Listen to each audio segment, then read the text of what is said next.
Howdy guys, welcome back to another episode of Horizon Forbidden West. Alright. Make sure it stays there. I'm heading back. And then we can start the merge. Let's see if we can get, I'm glad you came. Horidius? I think that's his name. Laurel. We couldn't have done any of this without you. Right back at you, Aloy. So, I'm guessing, it's called Horatius, I'm guessing. I could be completely wrong, but hopefully, though, we can get him back in. Because I do remember looking and stuff, and yep, there he is. Haha, you're I'm just gonna walk away. I just made a fool out of myself for trying to climb and then basically getting teleported over there. Aloy, Okay. Alright, come on, Beta. Hephaestus is 100% contained. And we better get started with the merge. It's all set up. Gaia, establish the link, please. Done.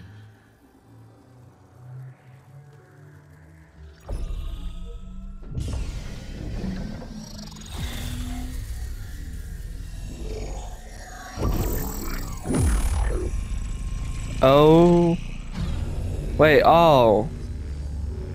Never mind, I thought something went wrong. We need to excise Hephaestus' malicious code. Carefully.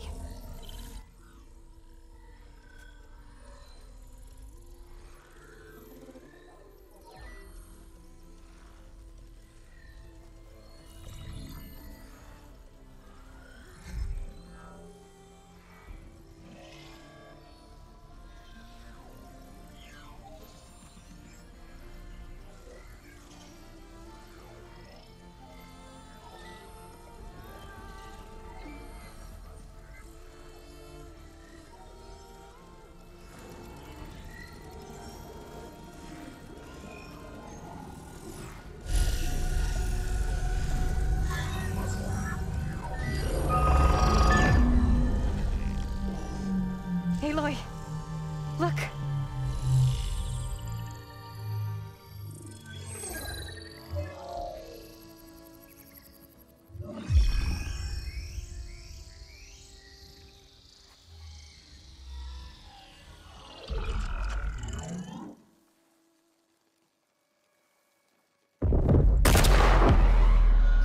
They're here.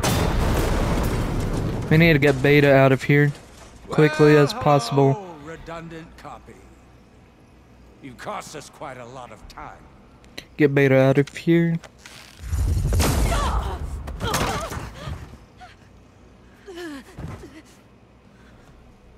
Eric, get Beta. No. And squash that bug while you're at it.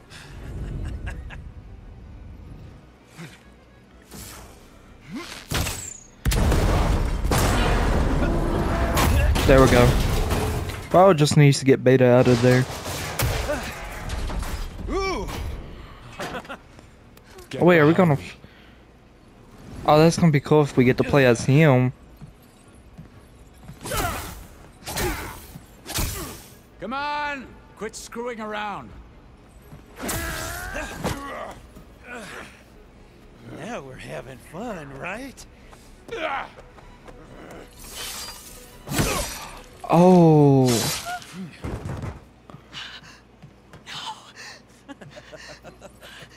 Beta, get out of there.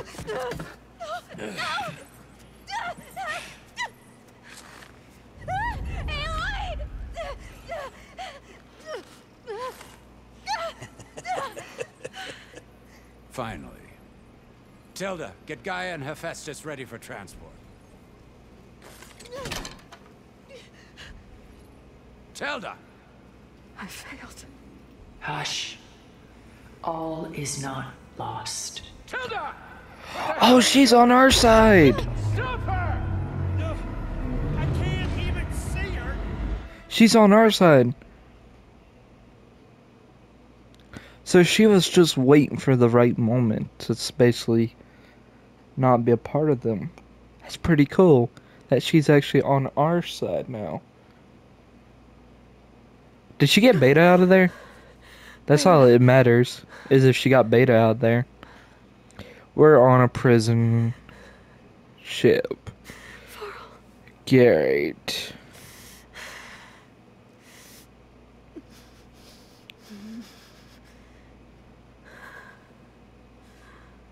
We're on a prison ship and stuff. Gaia's gone, Varl's gone, Beta's gone, all of them. Wait, are we on a prison ship or are we back out? Ah, you're awake. You took quite a hit when Gerard attacked you. Yeah.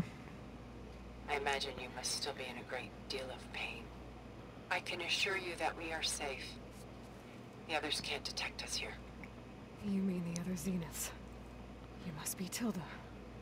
I wasn't sure if Beta would have told you about me. Where is she? Alive. And while she isn't where she wants to be, not in urgent danger. We must discuss how to get her back, of course, after you've shaken off the cobwebs. When you're ready, take the stairs down the hall and come see me. Gaia's gone, Beta's gone. Meantime, I'll make breakfast. Breakfast. Okay. Varl's gone. All of them. Zoe. Every single one. Which is not a good thing that they're gone. Which kinda is bad for us. Oh. I do not get why it does that black screen. I don't know if you guys see it or not. Just a few favorites from my collection. Rescued and stored here just before I went off-world. Done so soon. Oh. I've got more important things to worry about. And I cannot move anywhere. Oh. Because that's why.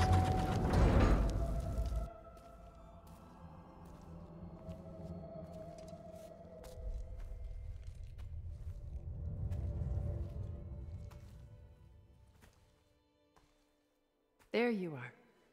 Feeling better? How did you find us? At the cauldron? And what did you do to everyone right before I passed out? All business, I see. Well, suffice it to say we were keeping a very close eye on Hephaestus, knowing we would need it at some point. Your ruse didn't fool us, and as for my little trick, it was an overload of the senses, accompanied by an energy discharge. Gerard and Eric were only momentarily disoriented due to their shields, but it rendered you unconscious while I got you out. Perhaps some breakfast might steady you a bit?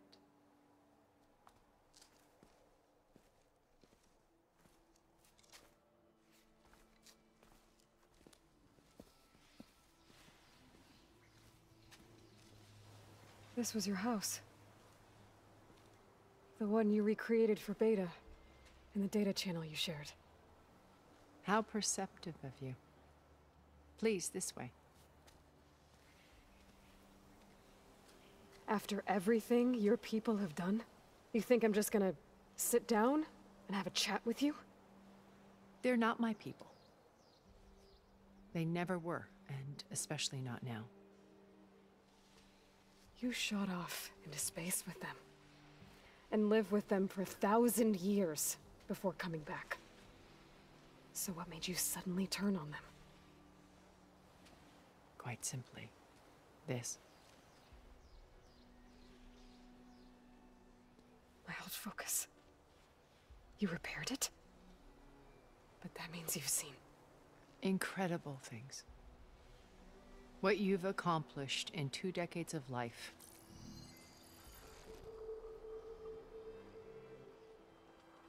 A 1,000 years at my back and I haven't even come close.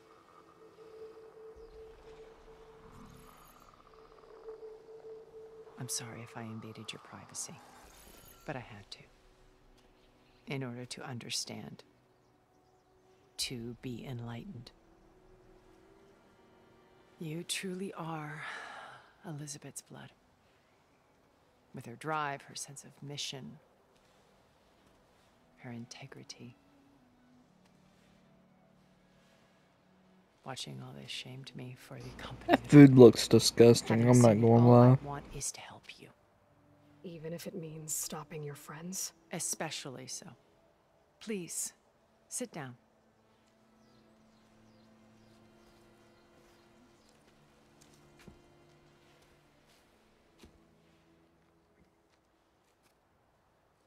There.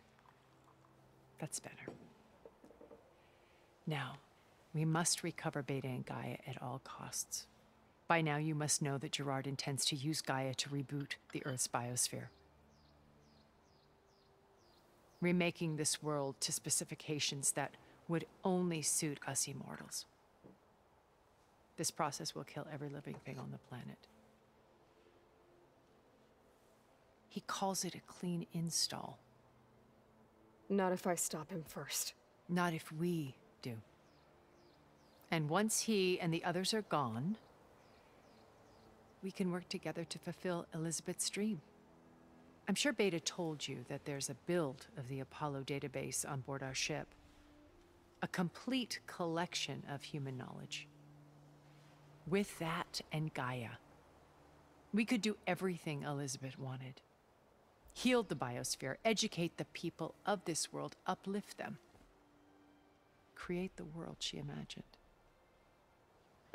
Let's not get ahead of ourselves.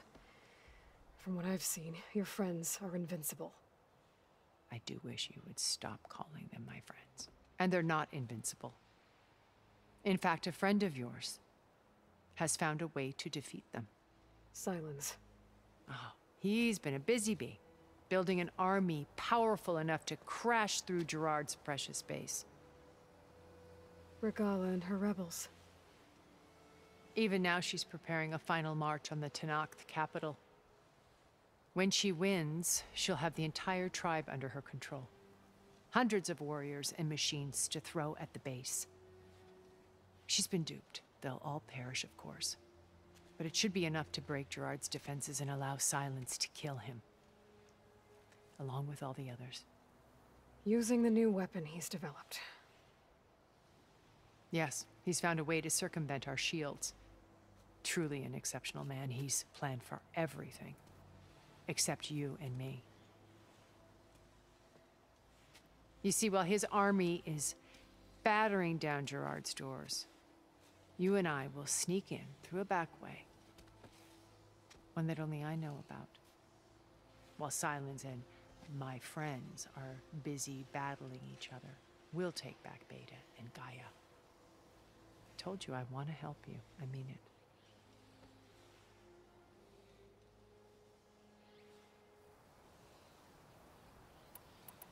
You said Beta is not in urgent danger, so what are the Zeniths doing to her? Putting her to work. Merging Hephaestus with Gaia.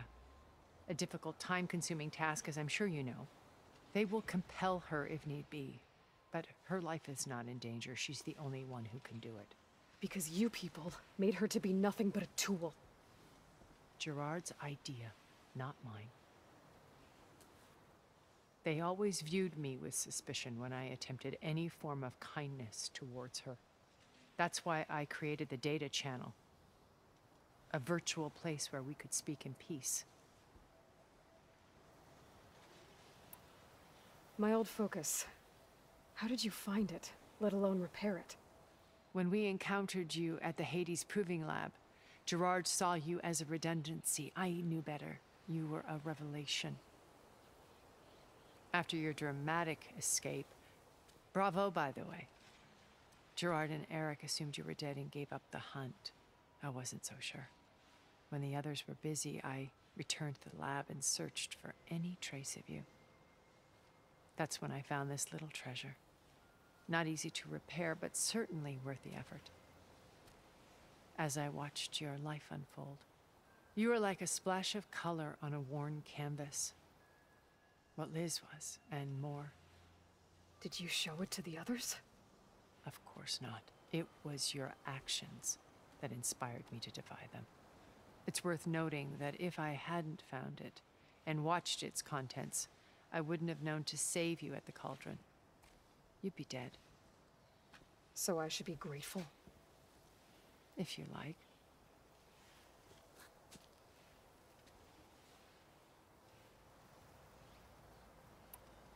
So this channel you shared with Beta, none of the other Zeniths ever found out about it. Gerard believes he's the most cunning of all of us. Even after 1,000 years, he still can't imagine that I would outwit him. The channel allowed me to interact with Beta away from their mistrustful eyes. It offered us a chance to be ourselves. Until you cut off all contact. Yes, though it pained me. I was worried that our meetings would do her more harm than good. Well, she felt like you tossed her aside. I was afraid the others would find out and punish her. She may not have had the comforts of friendship anymore, but at least I ensured she was safe. I know it seems harsh, but you must believe that her well-being has always been paramount to me. Why did you make the data channel look like this place? I built this house as a shelter to weather any storm. A safe place. Not just for me, but for the art stored below. Cultural artifacts of incalculable value. Truly some of the greatest achievements of human civilization. And you wanted Beta to see them? Yes. Her upbringing was so cold and technical.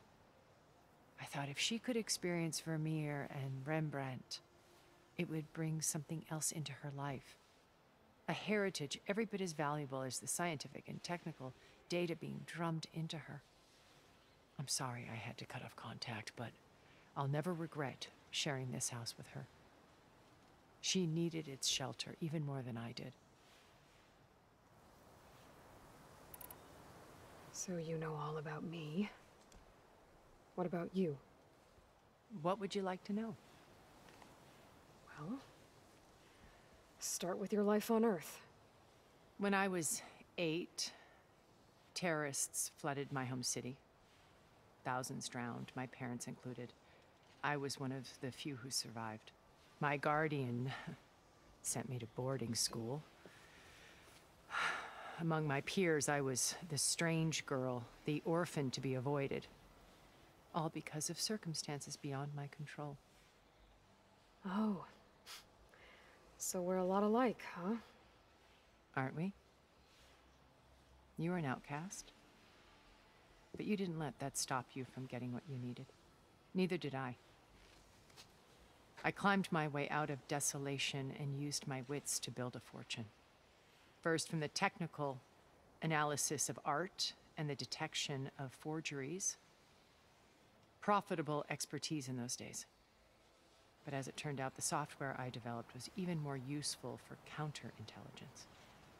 From there, it was only a short step to gathering extremely valuable intelligence on my own. You were a spy? More like a service one could turn to for information. I had to remain anonymous, of course, to protect my privacy. But despite that anonymity, Far Zenith inevitably sought me out. What happened when Far Zenith approached you? They painted an irresistible vision of humanity's future. One where we need not fear illness or death, where we explored the furthest reaches of the stars and thrived. It was only later that I realized that they only intended to bequeath this future to the rich and powerful. By the time I finally figured it out, the walls were closing in, Pharaoh's machines were devouring the Earth. So I accepted Far Zenith's invitation to a berth on the Odyssey. I wanted Liz to come, but she had nobler plans, as you well know.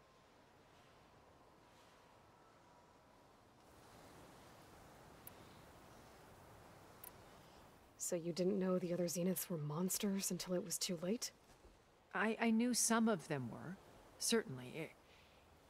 It wasn't until we were off-planet that I understood the true scope of their greed. I was grateful to simply be alive, but the others became obsessed with a kind of effortless immortality. They built a colony where machines serviced their every need, where any memory or fantasy could be endlessly savored in virtual reality. It wasn't life. It was stultifying. a pampered dream state. As the decades passed, I withdrew more and more, alone yet again, but this time with eons to consider my mistakes. Now finally, having met you, I feel like I have a second chance. To do what? Help you, of course. To fulfill Liz's dream, which isn't so different from Far Zenith's original vision. A better future for humanity.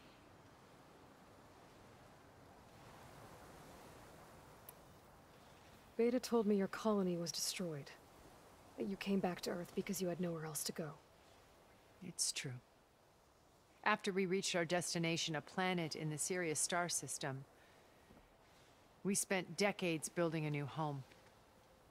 The physical constraints of Earth, the boundaries of mortality, gone.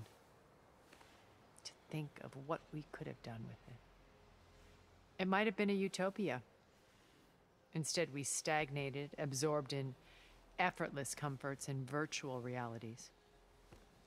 It took a cataclysm to finally yank us out of our stupor. What happened? A massive geological event. We knew of instabilities in the planet core, but we underestimated them. By the time the collapse was upon us, it was too late to stop it. Only a few of us made it to the ship in time. We set course for Earth, the only safe harbor left to us. Which you decided to make unsafe for anyone else. Not me. Gerard. He believes it's better to wipe the canvas clean than work around the smudges. No more primitive tribes, no more combat machines, only a blank slate to do with as he pleases. But we will stop him. All we have to do is get into that base. What exactly is your plan to sneak into the Zenith base? We will make use of a lesson I learned from an early age. Always know your exits. In this case, a place where Gerard's new construction meets the ancient foundation, a passage that only I can access. When Silence flings his army at the base, we will enter through this back door, bypassing most of the fighting. The distraction will provide us with a window in which to rescue Beta and Gaia. Once we're inside the base, where will we find Beta and Gaia? Here in the command center. By then, Gaia will have been reunited with all of its subordinate functions, including Hephaestus. What about the alpha build of Apollo on your ship? A simple matter of recovery once the others have been dealt with. With that in hand, we'll have everything we need to make this world as it should be. How do you know about Silence's plan? He isn't the only one adept at spyware. You hacked his focus? No, he's too careful for that.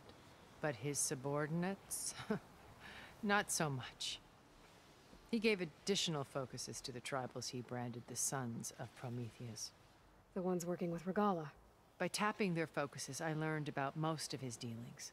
The distribution of override technology, the arming of Tanakh rebels, and the secret pact with Regala to attack Gerard's base. But how did he come up with a weapon that can take down your shields?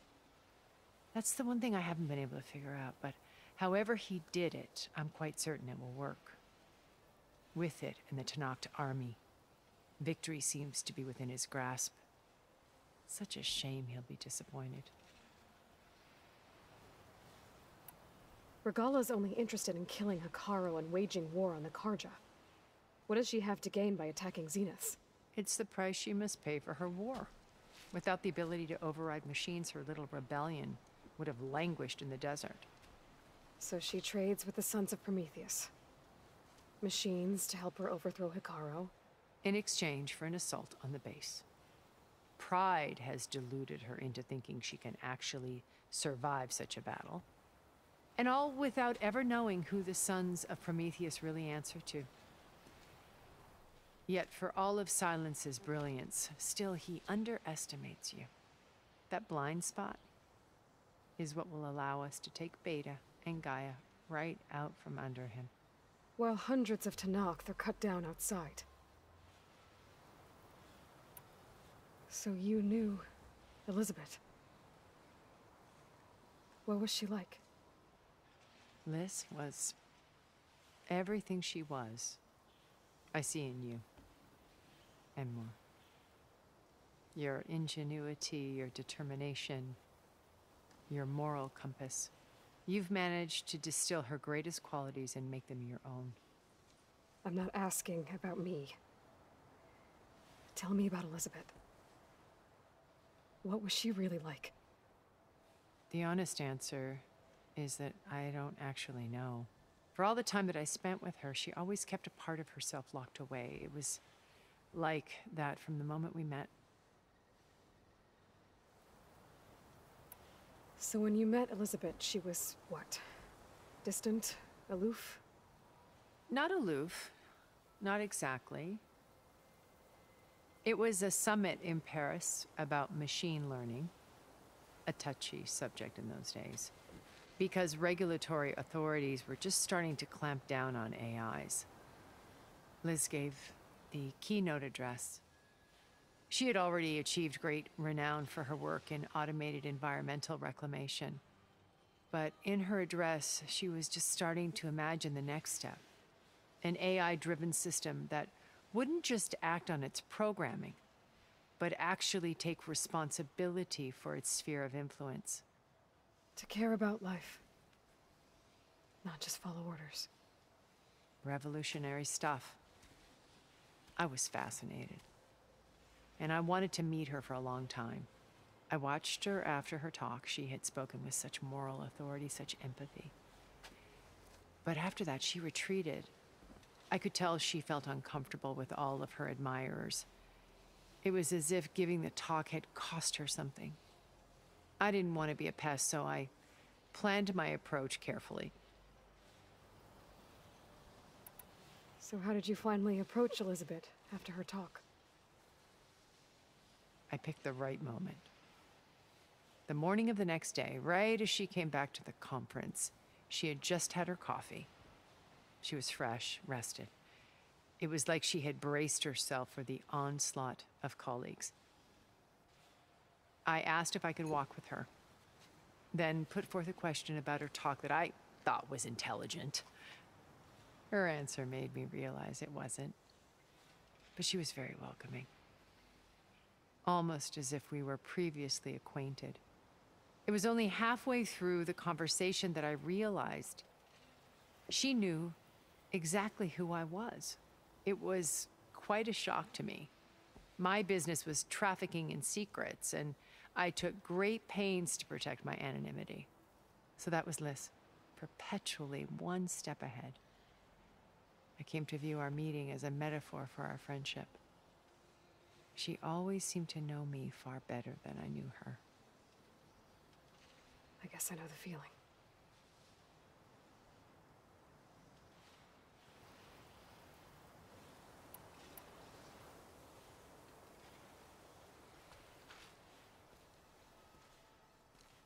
First Varl.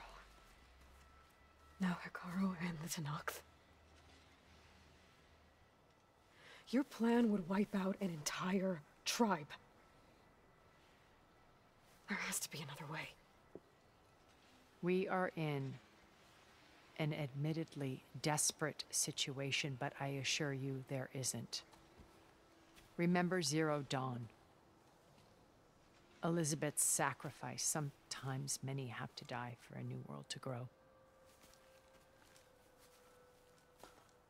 If it looks impossible, look deeper. Wait. The data channel. It still exists, doesn't it? I need you to open it. Let me talk to Beta. Impossible. We might be detected. It's worth the risk. There is another way, one where the Tanakh survive. But we won't. If the others... If you want to help, open it. Dang, she is demanding. I'm just saying. She is very demanding of her to do that.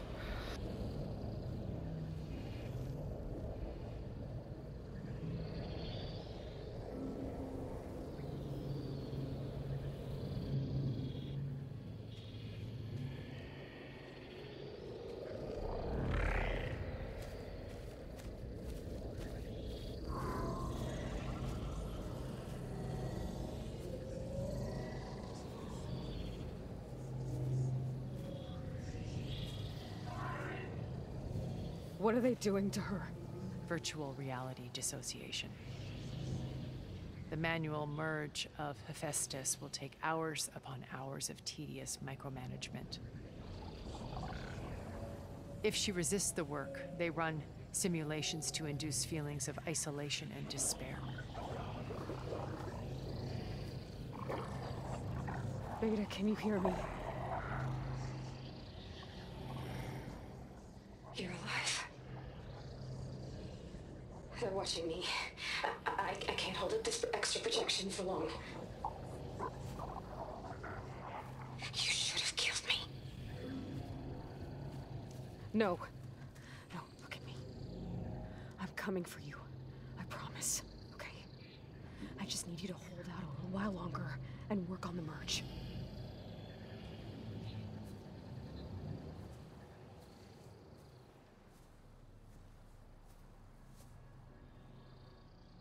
Then I think it can be done. I'll contact again when it's time. Can you hold on? As long as I know you're coming for me, I can endure anything.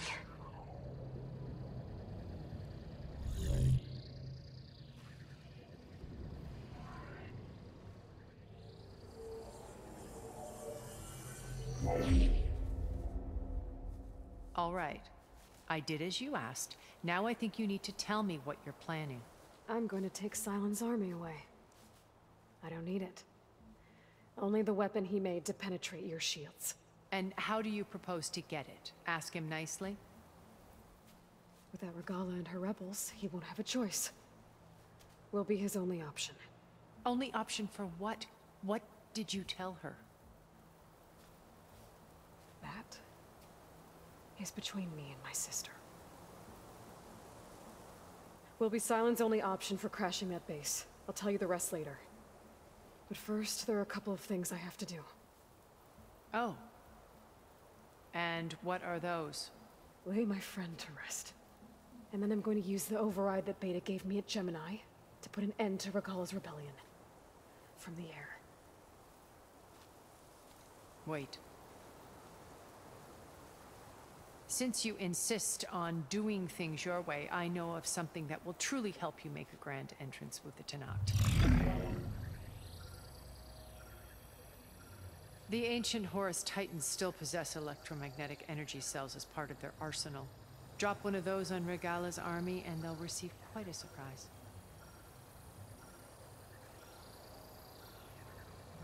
So go, do what you must. I'll come to your base if you manage to bring Silence to the table. Not if. When.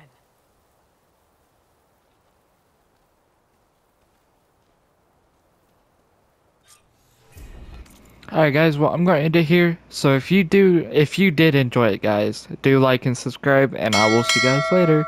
Bye guys!